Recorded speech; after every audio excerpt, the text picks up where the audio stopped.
So to demonstrate this, I'm going to stitch a line on one of our wallets. This is the CLAUDE wallet.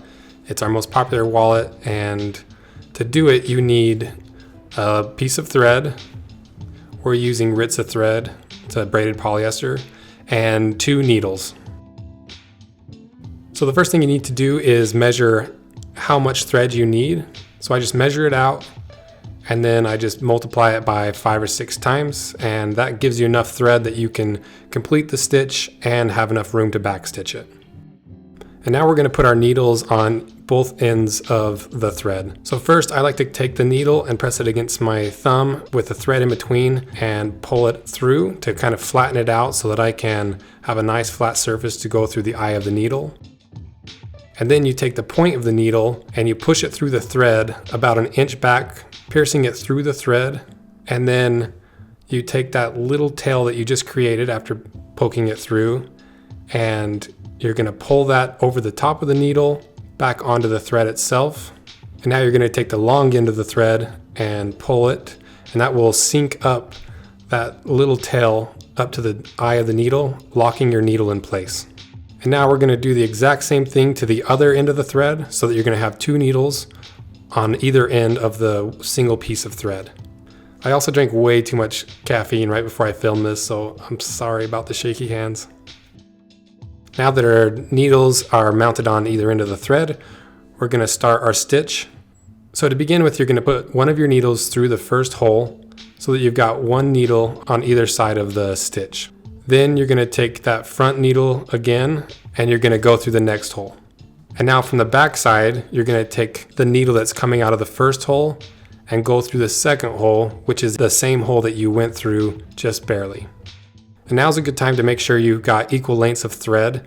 And then you're going to go through the next hole, pull it through, then you're going to take your other needle and go through that exact same hole again through the back side.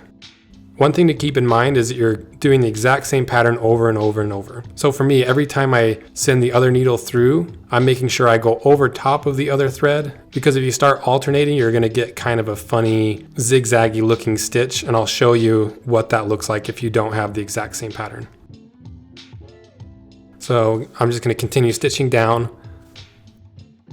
And now I'm going to show you what it looks like if you don't follow the same pattern. This time send my back needle underneath of the other thread instead of over top, and then go back to my original pattern so that you can get an idea of what that zigzag pattern looks like. It's a really subtle difference, but when you're doing a really long stitch and you have one that's off, it kind of takes away from the overall look of the stitched piece. So now if you look from the back side, you can see it's all one level even stitch, and then you got one that sinks just a little bit lower, and then it goes back up to the regular stitch line. And then I'm going to continue stitching all the way to the end of the stitch line. And now we're going to back stitch. So it's just like in a sewing machine, you want to back stitch it to lock your stitch in place. So what you need to do is do the exact same thing but in reverse. Grab your back needle, send it through the same hole, and then continue doing that for at least 2, and I like to do 3 complete stitches. Okay, now we've got 3 complete stitches on the front side, and you could just cut it off right here and burn them, but you can also do what I'm going to show you and completely hide your final stitch.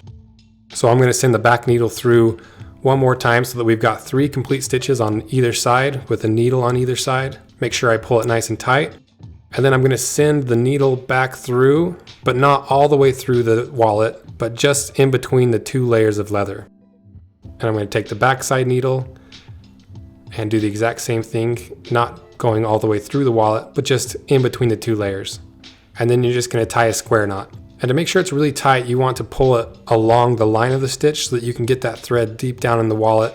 And then you're going to trim off the ends. And then take a little lighter and just burn the edges, and this will just help keep it from fraying and unraveling. And then once you've got it burnt, I just take one of the needles that I just cut off and I just kind of push it in between the layers, trying to flatten it out, get it down in the leather, and then just kind of pinch it shut. You can take a roller and roll it shut, or a soft hammer and hammer it flat. And that's how you saddle stitch. It's pretty simple. Once you understand it and you've done it a few times, it just comes really naturally, and it's a lot stronger and longer lasting than sewing machine stitching. but it does take a little bit longer. But something small like this, it's totally worth it.